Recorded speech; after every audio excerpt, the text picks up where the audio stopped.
ආයිබෝවන් මේ දඹුල්ල වීර ඩෙන්සිල් කොබ්බෑ කඩුව රෝහල මේක පිටින් විට හදන්නට විවිධ අය උත්සාහයන් ගත්තා.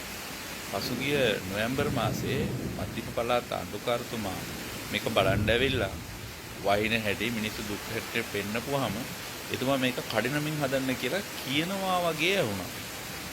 හැබැයි කනගාටුව නම් අදත් මේ වැස්සටත් දඹුල්ල රෝහලේ රෝගීන් සහ රෝග සත්කාරක කටයුතු වල නිරත වෙන අය දැඩි අපහසුතාවයට පත් කරමින් වතුර රෝහල ඇතුළට කඩා වැටීම දිගටම වෙනවා.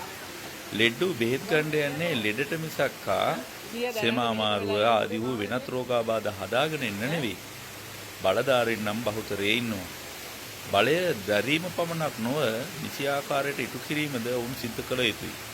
පසුගිය පාලකයෝ එසේ නොකළ නිසා තමයි අපි අලුත් පාලකයන්ට දුන්නේ. අලුත් පාලකයෝ වැල්වටාරම්කේ කියා වෙන වැඩ කර හිටියට වැඩක් නැහැ. මේවා කරන්න හැම එකටම ජනාධිපතිතුමාටයි සෞඛ්‍ය ඇමතිතුමාටයි එන්න බෑ. ඒකට තමයි විනත් අයපත් කරලා ඉන්නේ. ඒ අයත් වැඩ කරන්නට ඕන.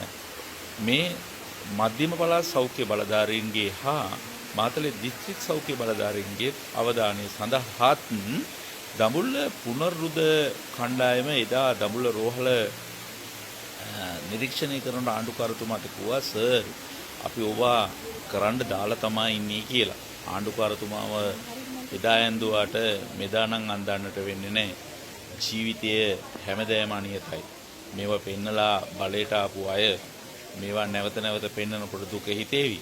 අපි බලමු මේ පිළිබඳ වැල්වටාරල් ලියන අපේ සහෝදරයෝ මොකද කියන්නේ කියලා. මම ස්තුති කරනවා මේ වීඩියෝ එක රෝගියාට.